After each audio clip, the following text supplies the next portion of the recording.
All right. So today we are going to talk about there we go, failure. Failure. Thank God I didn't fail on that part. All right. Failure. Okay. I want to hear you all say it. Can you say it? 3 people spoke up. All right. Let's try it again. Failure. Now, here's a big question. We talk about failure, and this clicker doesn't work at all. I'm pressing the button. There we go. All right. Sorry. Didn't mean to yell. All right. There's a very large multilateral organization that says that you can make sure to ensure a fail-safe environment. All you have to do is unclog the pipes. I don't know what that means. I don't know even if they know what it means, but apparently their belief was fail-safe is when you unclog the pipes. Whatever. Failure happens in digital health. Why does failure happen? We are working in what we call market failure situations, places where governments and private sector have failed for years, decades, maybe even centuries. And yet we come in and say, we can fix this. It's a market failure situation. Sure, just a digital health thing, it'll be fine. And then at the same time, we're introducing change. Itself is a very risky concept, right? And then on top of that, we are trying to make sure that change is dynamic and catalytic, extra levels of stress and risk. And it's interesting. Silicon Valley, which one could argue is the most amazing business formulation process in the world. Got another one? All right, here we go. Let's see if third one's the charm. Silicon Valley, the most amazing business formulation structure place in the world. Venture capitalists investing millions of dollars into new ideas. Everybody's hoping for the next Facebook, right? They expect 9 out of 10 of their investments to fail. They expect a 90% failure rate in the most perfect business formulation ecosystem in the world. And here we are in digital health working in market failure situations. And I think in this room tonight was the first time you used the word failure out loud, right? Okay, so here's a question for you. Raise your hand if you said failure out loud before. Raise your hand. Okay, raise your hand if you failed before. People who are not raising your hand, liars. We've all failed, right? No, keep your hands up, keep your hands up, keep your hands up. Keep them up if you've actually said to your peers or your boss, yes, we failed. Anybody? Okay, look, he's like, yeah. All right, now, did you keep your hands up if you wrote in an actual report to a donor, yeah, we failed on that one. Oh, one person in the back, one person up front. Everybody else, hell no, I never said that. What are you talking about? They failed, not me, right? I love that. And I think it is because when we use the word failure, at least in English, there's only one connotation, the Hindenburg, like utter, abject, total life-ending failure, right? We don't have a subtlety to the term. Yet in reality, there are multiple failure types. There's the simple, like, honey, I'm sorry, I forgot the milk. I'll go back and get the milk. And then there's maybe the little bit more intense one, you know, like a US presidential election. See, I knew you'd get that one. But then there's also the interesting concept. On your person right now is a mobile phone. At some point, there was an alpha version, and then a beta, and a gamma, and a delta. The software on your phone had an alpha, beta, gamma, delta. Sometimes the software doesn't work, and you're like, oh, piece of crap.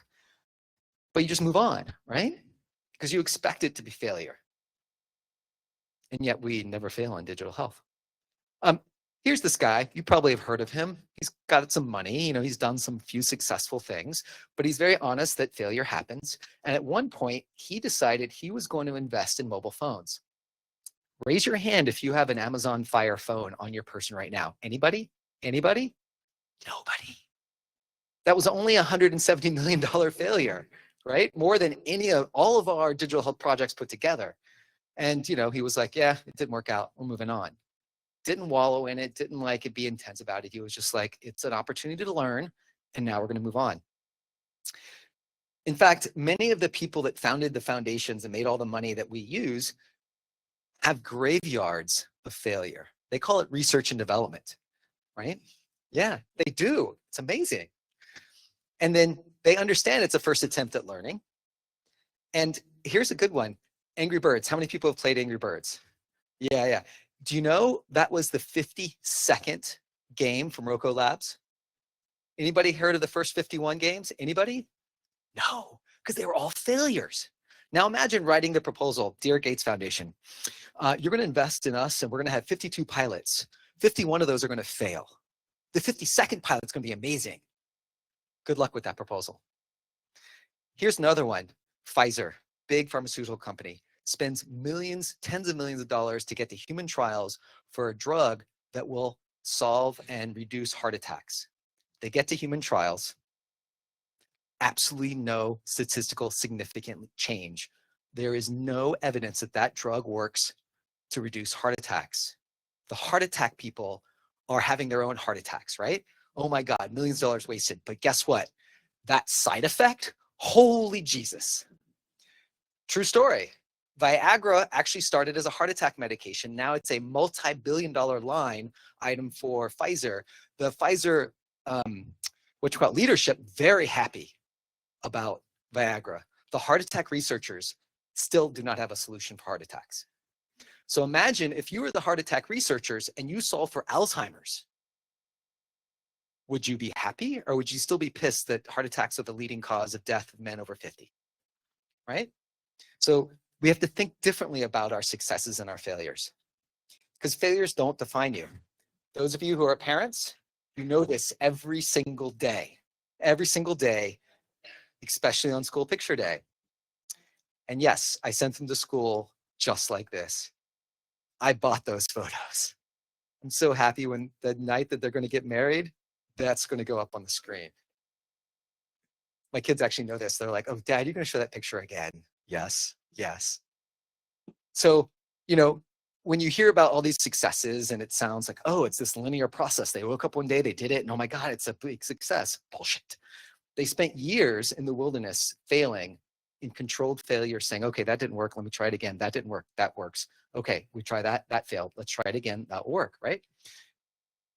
Now, to me, there's 3 levels of failure. There's the first where you fail and then you learn from it. The second, where you tell other colleagues, hey, this doesn't work. Let's not do it again as an organization. And the third level of failure, which is where you say, hey, community, this doesn't work.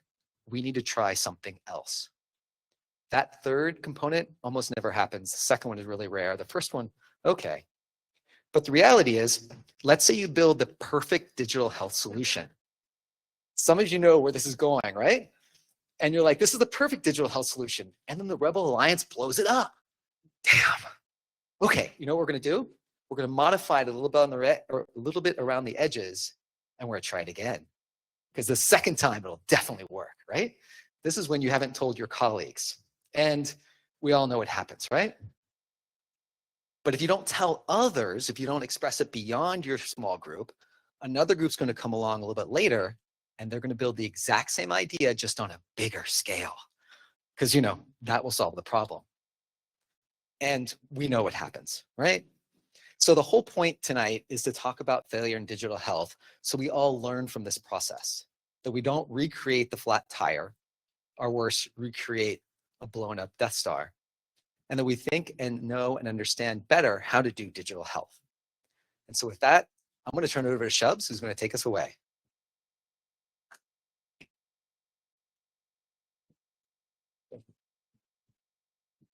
Hello. Thank you so much, Wayan, for setting the scene. Such a great framing to get us started. And when we've been planning this and talking to Caroline, I've been kind of, had been complaining to Caroline for weeks about we don't talk about this enough in the industry. And having worked with you and talking about this, I thought, well, it's time to walk the talk. And so I'm jumping in with the first failure story.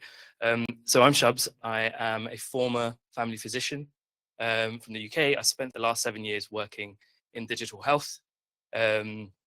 And I also host the Global Perspectives on Digital Health podcast.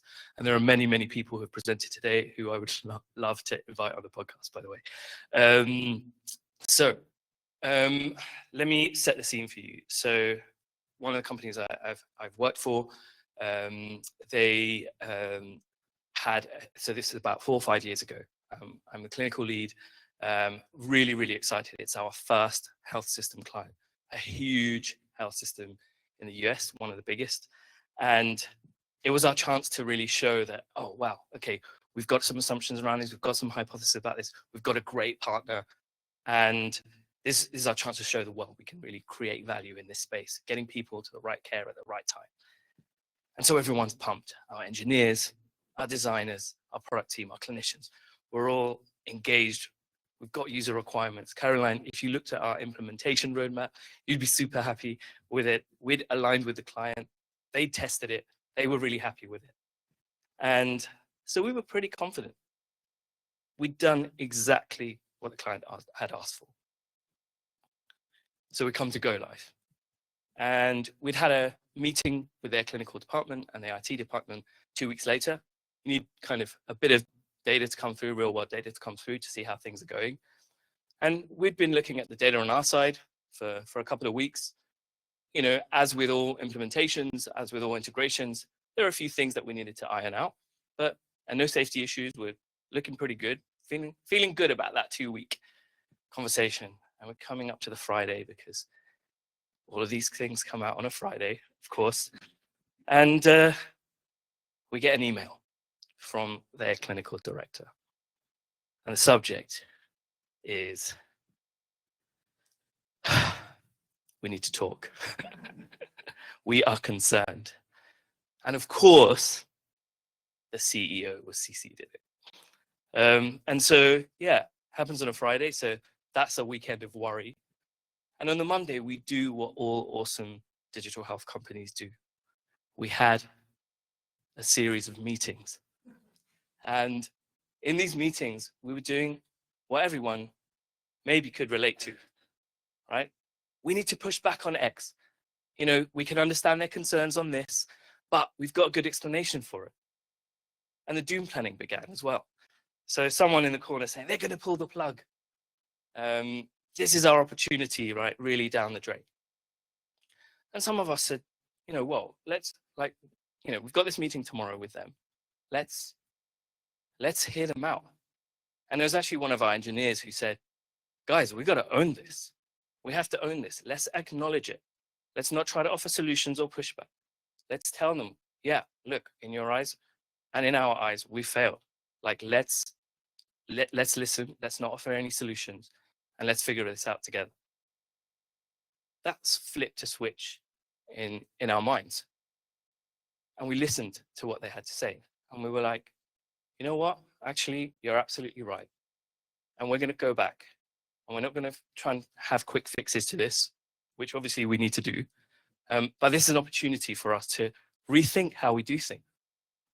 And so we use this opportunity to connect other dots to what other potential clients were saying and health systems were saying. And we were able to use this to kind of overhaul the way we looked at our integrations pre-deployment and post-deployment. We're kind of lucky that the story actually had a good ending. So that client, that clinical director, ended up 2 years down the line citing the type of response that we had to why they retained with us and created a longer term partnership with us. So that was a basis for the trust that they'd given us. But for me, what's more important is the lesson that we learned, which was actually if we go from reacting mode to responding mode, and we flip our mindset, it kind of changes something in us to be more engaged, more curious. And I think that was the biggest takeaway for us. And so as we, think about what we could take back to our own work is, how do we flip our mindset so that we can use these as an opportunity to learn, create trust with people, and fail well. Thank you. Next, we have someone who's going to inspire us all, I'm sure. We have Dickie. And I'd like to invite Dickie onto the stage. Yes.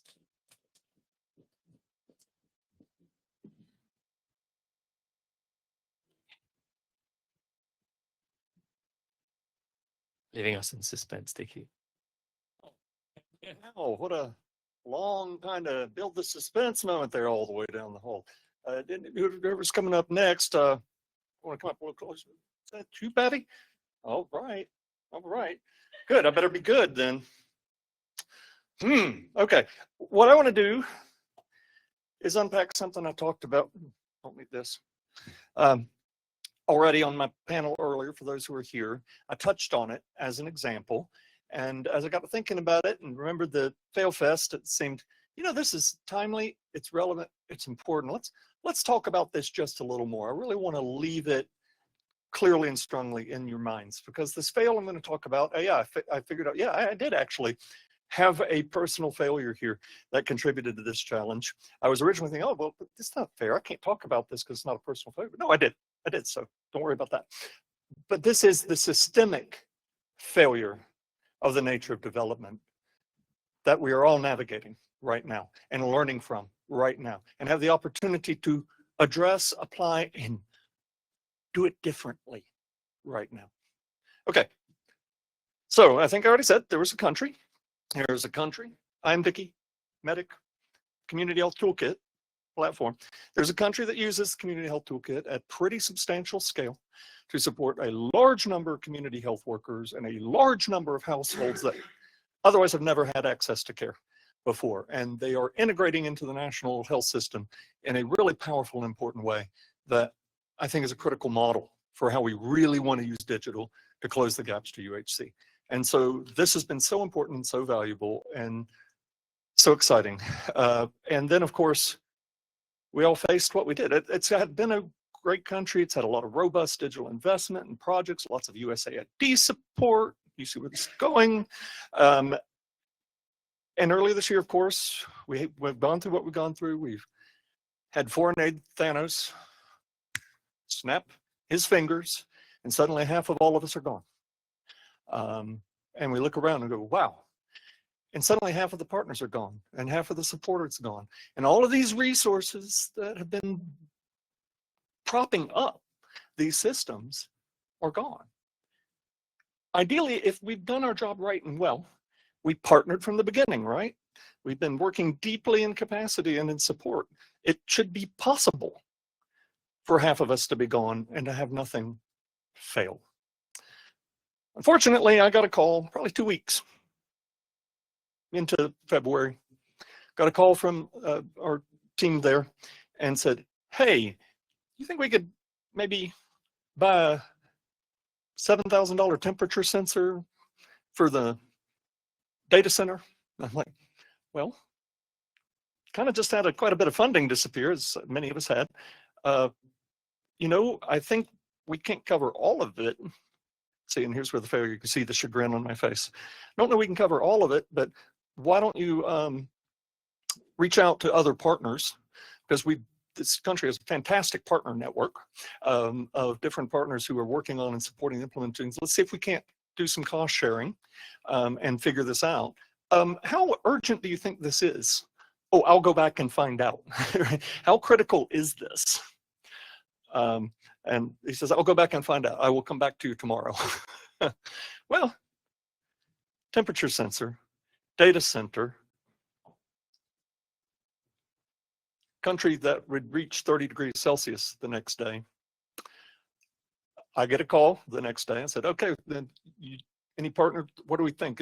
Can we get this done? He says, the system's down. I said, well, okay, systems? What systems? What county? What place is this happening? And he said, all of it. I said, all of it? He says, the entire data center, the DHIS2 in the country, all of the health information systems in the country, down. And I said, okay, is this a result of the temperature sensor? He says, yeah, it was 30 degrees. It got hot. Everything's down. I'm going to read something to you, just something I want us all to keep in mind as we do this work. Thank you, Wayne, for this inspiration. anticipate this familiar. For want of a nail, the shoe was lost. For want of a shoe, the horse was lost. And for want of a horse, the rider was lost. Being overtaken and slain by the enemy, all for want of care about a horseshoe nail. That was not as elegant because it was the original. They're much more elegant of that nursery line. But the concept being tiny things in what we do can have cascading effects, right? It can cause substantial failure. Well, once upon a time, this didn't used to be a big deal. These things happen, right? You can have a temperature sensor fail. And there were these large USAID projects and very robust technical partnerships. And there was a cavalry that would ride in anytime this happened and make sure this couldn't happen. There was no cavalry anymore. Nobody to ride in. No one to really support the ministry and the government to get this data center back up, to get these systems back up, to get all of this dependency. I mean, we're talking millions, right, of households, the entire DHIS2 system. And well, of course, learning my lesson, we leaned in very heavily, supported as much as we could, partnered to find another government broader data center, and helped support it all to come together. And 2 months later, it's back up. There are now triple backups. There are now off-site backups. All of the resilience that should have been in place in the first place are now being put in place. Thankfully, data loss was absolutely minimized. And it's coming back in a much more robust, sustainable way. But why wasn't that done in the first place, right? And, you know, can't point a finger at anybody. There was a whole lot of people who touched this data center, been involved, who've seen what was happening. Any point, any of us could have gone, is this really resilient? Oh, no, we had the systemic dependencies, right? We had the understanding of cavalry right in, and that was going to be okay until there wasn't one anymore. So, yeah, my lesson for all of us is things are different now. Cavalry's gone. Systemic dependencies are being uncovered. We all together have to think about work in different ways. We need to pay attention to the nails. And you know what? I'm going to say most of the people in this room aren't going to even know the nails, right? The development really, the actual implementation, what happens on the ground, needs to be led by people who were born in context and have to live with the results. So as we go forward, please let's do different, be different. Let's find the people born in context, have to live with the results, support the autonomy, the capacity, the ownership, but bring all that expertise we are supposed to have and make sure what we do is resilient. Make sure it's robust. Make sure that there are the opportunities so we don't lose that nail. And for goodness sake, if anybody ever calls you up and says, can you get a temperature sensor? Please say yes. Thank you. Gigi, thank you so much. That's such a great message to carry forward. I'd like to invite Prof. Patty Michael. Thank you for coming up and sharing your OG perspective and your fail story. Thanks. Okay, I have some slides, which I hope will magically appear. And oh, is there a clicker? Great.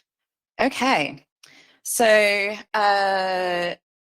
designing gender neutral digital health in a patriarchy.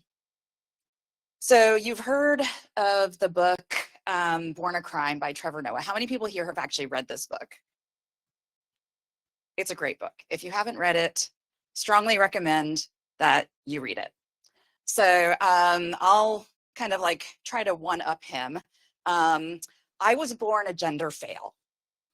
So, and for those of you who don't know, I'm the product of 2 Egyptians that immigrated to the United States in the 1960s to work with computers, and they decided to name me after the superintendent of the building that I was born in Queens' wife, Patricia. without thinking about the fact that, one, there was no P in the Arabic alphabet, so my name is like butchered in Egypt, and two, that the actual name is the root or shares the root with the word patriarchy. So, gender bias in health is an age-old tale. I got into digital health and mobile health because of it. So my inspiration for getting into mobile health and studying mobile phones and health as part of my PhD came from an incident in South Sudan with a 16-year-old girl who was pregnant with twins that needed emergency obstetric care and transportation, and having to, at that time, I'm going to date myself, 1999, pre-mobile phones, two-way radio was what we had to mobilize access to emergency obstetric care for this young woman. And what we still see persistent in the health system is that medical misogyny is leaving women behind. We have incredible bias, and we know about this. And so this is my kind of fail, is that we keep identifying this sort of gender bias in various aspects of the work that we do, and things are not changing in any significant way. We also know that the gender digital divide has been with us from the beginning and is widening. So in my PhD thesis, I have text that speaks to the gender digital divide. I could not find female respondents to interview who had mobile phones. And so I had 70-something key informant respondents, and of them I had 8 females, and the rest were male. And this digital divide is widening. And so we also know that technology design is male-oriented. It's why we are dealing with all sorts of challenges and harms, including technology-facilitated gender-based violence and other things. And in particular, for things that are for women and for maternal, newborn, and child health, still a lot of the technology is being developed by men. And so I was commissioned to do an ethnographic study in 2009 for the MoTech project in Ghana. And as part of that research study, what we found was that women strongly preferred voice messaging. They wanted the voice of an elderly woman. The original design of the program was to do text messaging and to have the text messages be very medically authoritative. They commissioned the ethnography and they ignored the results of the ethnographic study because they knew better what was going to work apparently in Ghana. And so for 2 years, they implemented this program. And in the end, they redesigned the program based on the ethnographic results because the women actually said what they wanted in the ethnographic study. Women are underrepresented in data in general and in health data in particular. And so you have examples like Invisible Women. If you have not read this book, please read this book. You also have one of my fails was a program in Senegal when I was working with Millennium Villages Project, where we implemented the child count program, and then we were doing an evaluation of it 2 years later, where we discovered that in Senegal, we had pregnant men in the system. And so nobody was looking at the data. Nobody was actually using the system effectively. And so 2 years of implementation of this program, we had pregnant men. So this week, I have been here in Geneva, and I have been told on several occasions that gender is a nice to have. But is it? And so I asked ChatGPT. And so this is ChatGPT's response. Sure, gender is a nice to have if you're okay designing digital health solutions that work great for half the population and fail the other half. But if you're into impact, equity, and not wasting millions, then it's actually a must-have. And this is data from the Global Digital Health Monitor, where we know that gender is not being reflected in digital health strategies, policies, and programs. And so apparently advocating for the ecosystem to do the right/fair thing for the sake of doing the right/fair thing for 20 years is not working for the patriarchy. So I have been told that we need to take a different approach. Apparently, we now need to share the economic impact of not doing the right/fair thing. In the last 3 months, I have seen reframing of things like gender-based violence into loss of productivity and money, which is horrifying. But if this is what we need to be doing, then maybe this is the learning and the takeaway, that maybe people will respond to either loss of economic opportunity and or potential for economic gain. So what should we all be doing about this? Here's my call to action. Embed gender in every line of code and include women as developers of code. My mother is a computer programmer and my father's a computer programmer. And the two of them, when I was growing up, my father would give his code to my mother to review for him, because the way he described it is that he would come up with a solution, but she would come up with a much more elegant solution.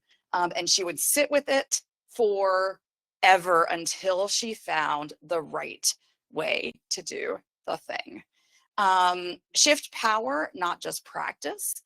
We did a gender study in Ethiopia recently. They have a national digital health gender strategy.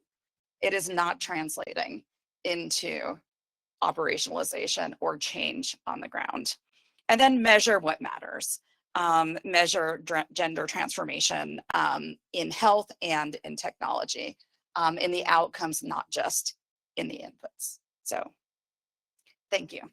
Let's smash the patriarchy.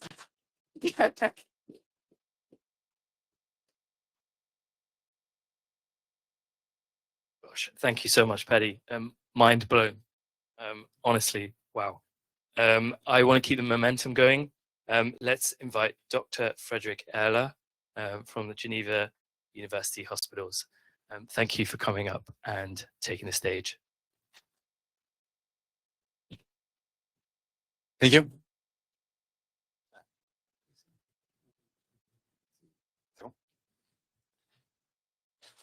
Okay, so picture this. You have developed a new saving life app with the medical pediatric department. The app is so good, so sleek, so clinically efficient that you reduce medical errors by 80% during resuscitation. So you win prize. Nurse loves you. You publication flourish. You feel needed, important. You think, that's it, I've made it.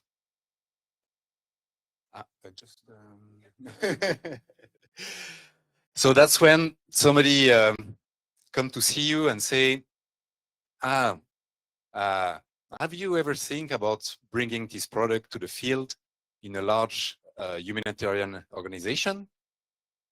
And boom, your ego goes full UN sustainable mode.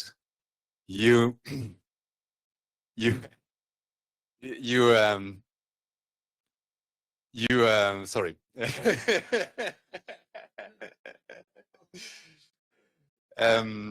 You see yourself like until now you were a dev, just a dev, now you're really saving life worldwide. So that's when things get a bit interesting. So welcome to Feature Creep Central. So at first, the organization is excited, super excited. But they come with a tiny request. Could you add this feature? And also we would like to support this workflow. And by the way, is it multilingual? And yeah, also we want it to work offline. And by the way, we don't have any budget to do it. So you're still saving life, but you're also coding at midnight, redoing the UX design for the third time, all this with the power of belief because you don't have any money. So finally you made it. You made the app work again. But your contact has changed. And the new one comes and say, could you explain it again? So you explain again, you say, I love the idea, but I cannot validate it by myself. So we need to bring it to the field people and the headquarters, but also to legal departments and finance. So you do all that and you wait. And you wait.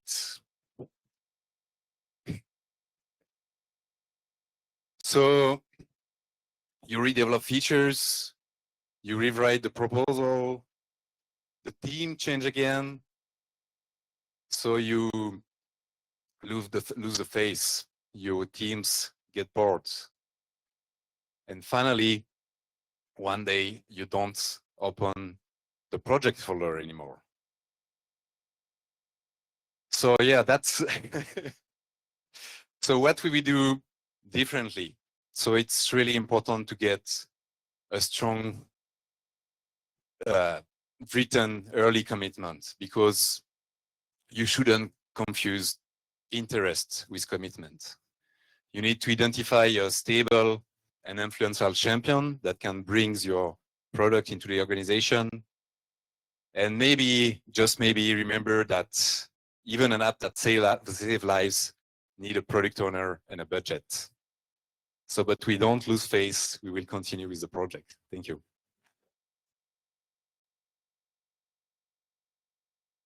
Frederick, thank you. I don't know if you kind of assimilated all the laughter of relatability, I think, was what was resonating around the audience. So thank you for sharing that. That was awesome. I would like to now invite Sanya Rajpal. Thank you for coming up and sharing your failure story.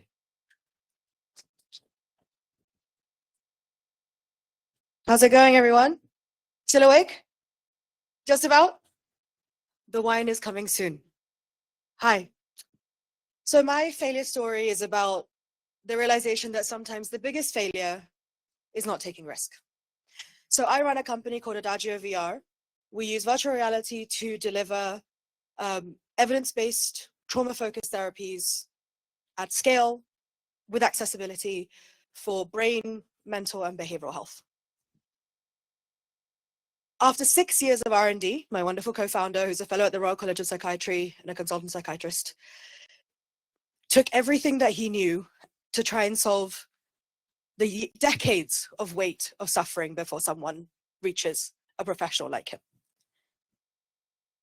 6 years in, we launched commercially, and the first piece of feedback we got was, this is great.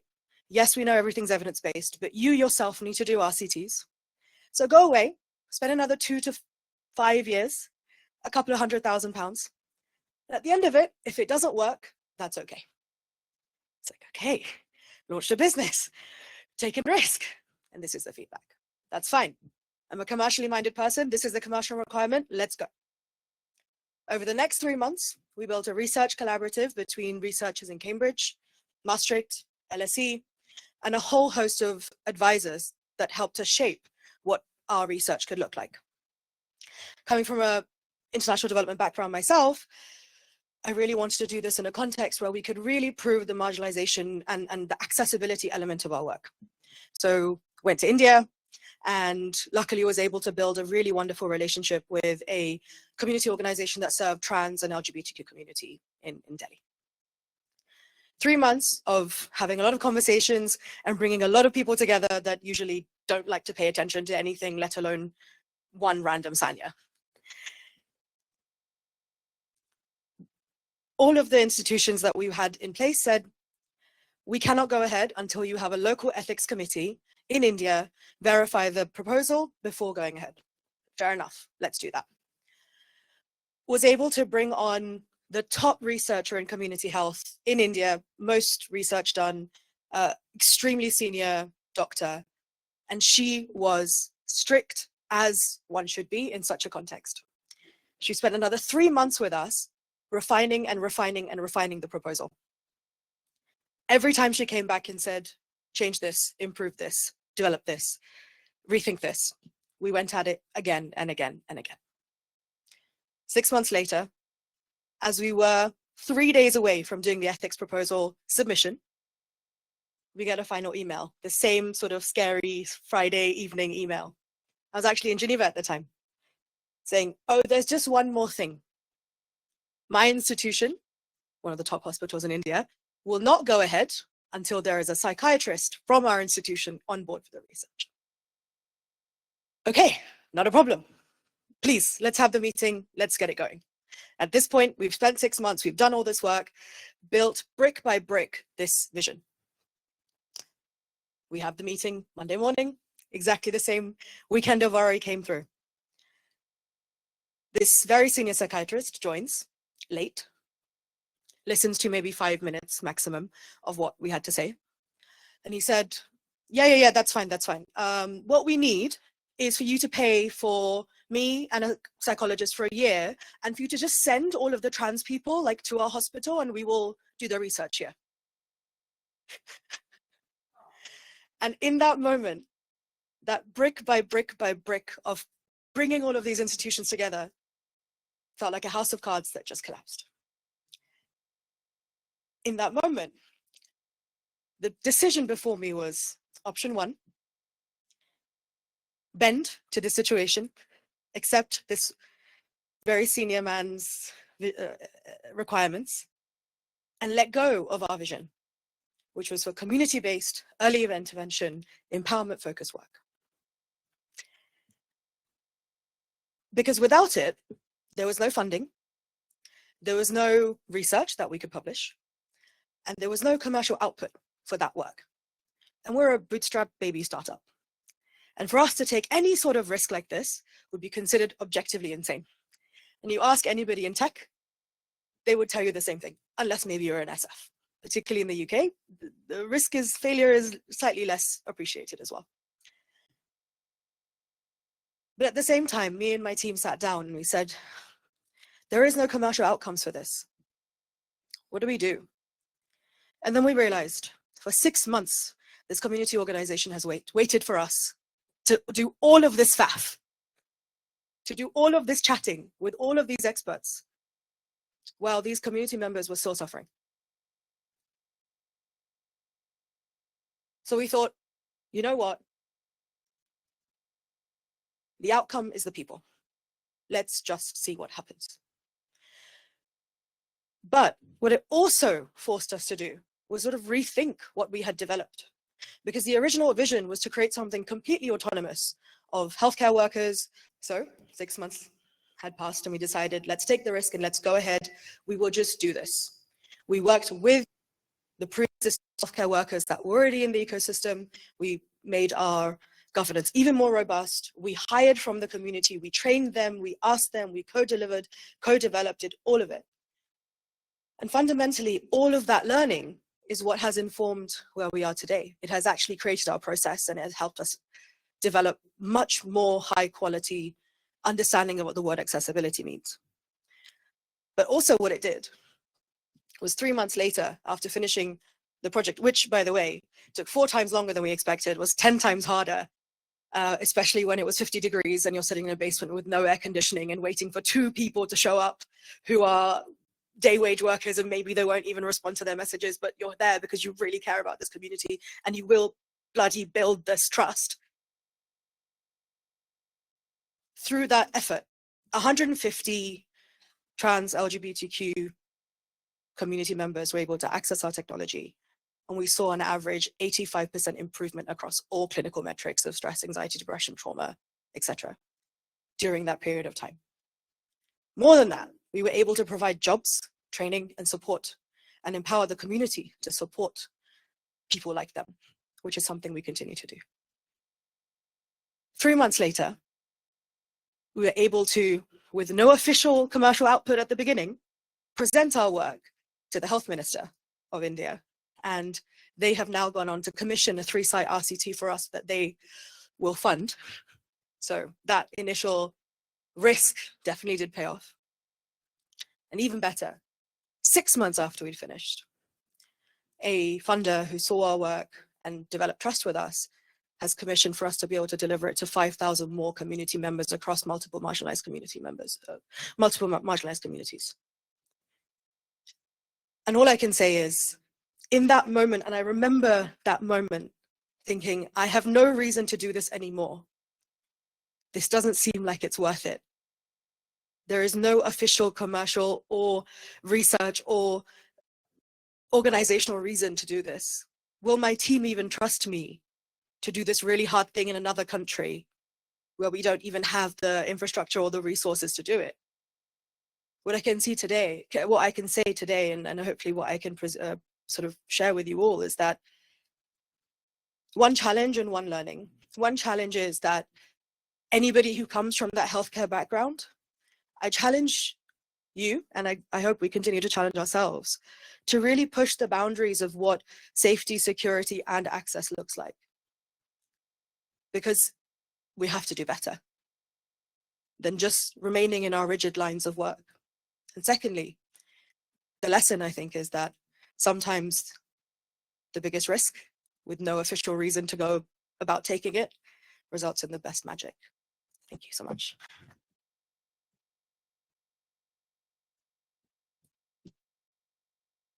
Sonia, thank you so much. Last but not least, we have Javier Elkin. I'd like you to give him a round of applause, and thank you for coming up and sharing the final failure story. Thank you. So I'm closing the event, right? I mean, pressure is on. I mean, are people still awake? All right, good stuff.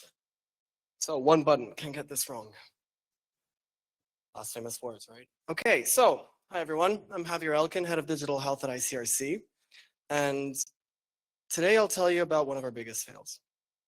A few years ago, the ICRC had a very large data breach. That meant that all our digital solutions had to be reviewed and ensure that all our data was highly secure. So off we went, and we prioritized the solutions that were live in hospitals. We had one solution in the hospital that had to be completely looked at again, and we did it. We made it highly secure, we deployed it in a hospital, and it was going great. We had the better health outcomes for the patients, better efficiency, and the data was secure. And even so, we had a second hospital that was lined up and said, we want it too, we want it too. So it's a success story, right? What am I doing here? Actually, no. After about a year of work, we were proud and we started showing it to the hospital team. And they were very happy with it, and they were getting excited, and we were getting excited. Everything was working for them too. And then they said, that's great, but where's the Arabic version? So we go, sorry, Arabic? Well, okay, actually Arabic, it's like a regional dialect, but it's in Arabic writing. And so our brains start to turn. This is not actually about going just from right to left. If you even look at the WHO website, right, and try to translate it into a different language, it's a different website, right? Because you have to take into account the cultural aspects, the usability, the dates, the writing, the inputs, the error messages. Everything had to change. Everything had to be re-reviewed, recoded, retested, and translated. And then even from people that were working in this regional dialect as well, right? So it was not going to be just a weekend. This was going to be months of work. So we made the very difficult call and pulled the plug. That was it. No more implementation, no more deployment. And we started to think, how can we ensure this never happens again? How can we ensure that this mistake doesn't happen again? So we did a lot of analysis. We started talking to everyone who was involved in the team, outside the team, started looking at our processes. And eventually we realized that we hadn't, it's very sensitive. Right, so eventually what we did was summarize all our findings into a global site assessment framework. We realized that the people who had been working on the, I think it's timed at this point. Okay, so what we did was take all our findings and summarize them in an Excel workbook. It's a global site assessment framework. The point of this is that it summarizes 4 key areas on which you can assess any site that you're planning to deploy any solution that you have in digital health. And it looks at technical requirements. It looks at the people requirements. It looks at the organizational requirements and also the business requirements. Now, with these 4 in mind, what it generates, if it gets to it, will be, I think it's on a loop now. All right, so what it generates, thank you. What it generates is different spider graphs that basically will tell you what is it that you have to focus on, right? And so, for example, if you have a team of pure engineers, right, then you cannot invest a lot in capacity building. So you look at the blue side and you say, well, they're quite mature on the people side. I don't have the resources to do that anyway. I'm going to invest in this site first because I have to up their technical sides, right? I can invest in their infrastructure. If on the other hand, you say, well, actually, we don't have any money for, connectivity or any of these things, but we have a lot of people who are great at training, then you might go for the orange site, the one that has very low maturity on people, but very high maturity on technical requirements. You can also overlay these, and it allows you to make a comparison, and it really drives your decision making and your site selection process. So you can scan this. We've made this now available on the Implementome. And if you scan this QR code, anyone, whenever you're deploying your next digital solution, you can run the site assessments yourselves and then ensure that this never happens to you either. For us, it has never happened again since we've done this, and we've done multiple deployments of this solution in many other sites and of others. So we really hope that this helps everyone else too. Thank you.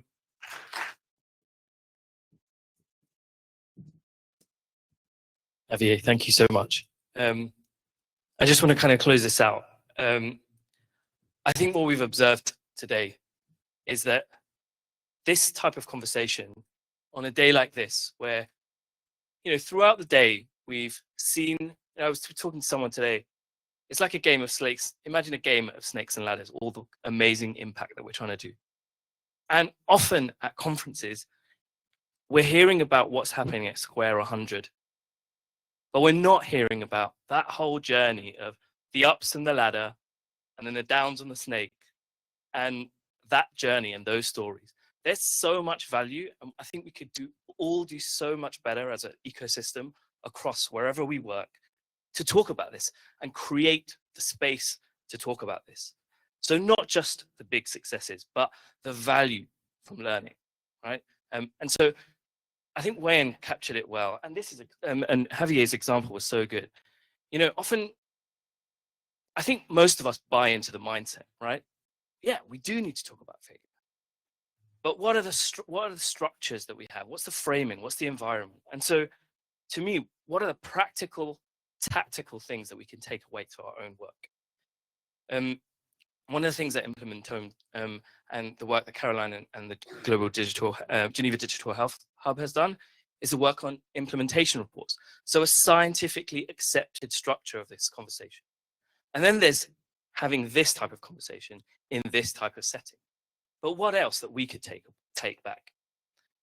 Let me share maybe 3 key, I guess, concepts that we can get to think, change our mindsets from, I guess, like finite, black and white, is this a success or not, to a more infinite type of game and impact that we could have, which is that continuous learning loop. Number 1, create the conditions, right?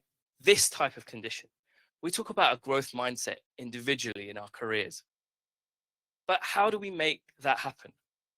Part of it is psychological safety. And so my first kind of call to action really is to the donors in the room, to the funders in the room, to the investors in the room. How are you going to be able to make it okay for this type of conversation to not be swept under the rug? How do you create the organizational or ecosystem level psychological safety to be able to have your grantees, your startups in your portfolio, to be able to share this learning? And how do you reward a learning organization rather than, hey, we've got these metrics, and if you hit them, that's success, and the rest, we'll see. And so it's moving to that catastrophic failure mindset that Wayan was talking about, to a more de-risked, hey, learn quickly type of mindset. Number 2, better structures of conversation. So the type of conversation we have today, where we flip the mindset to curiosity, to learning well, something that's blame-free and curious and helps us to build forward, build more resiliently. I had such great examples of this today. And finally, I think a lot of organizations that we've seen have internal structures and internal environments for this to happen. But actually, there's so much value to be able to share this systemically across the ecosystem.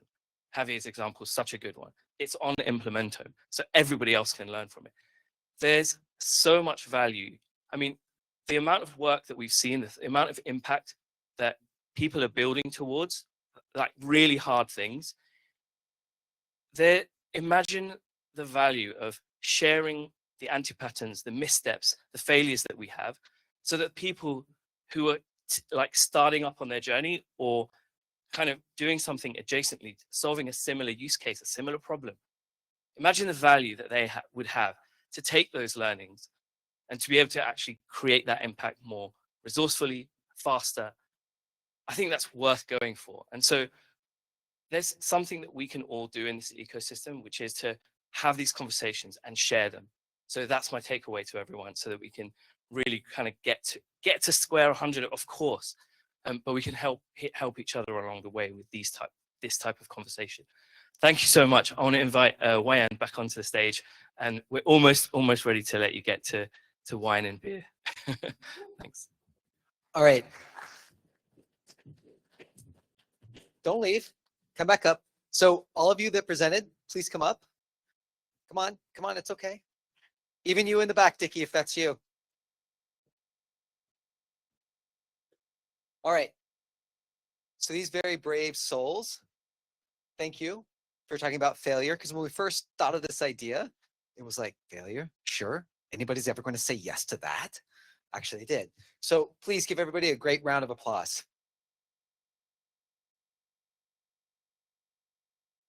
And now at drinks, you'll know who they are.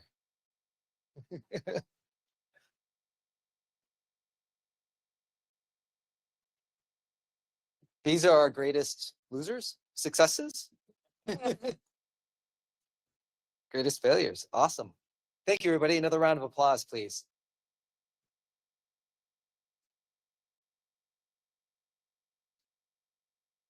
What? Oh, all right. Caroline, I think this is your turn now. Thank you, everyone.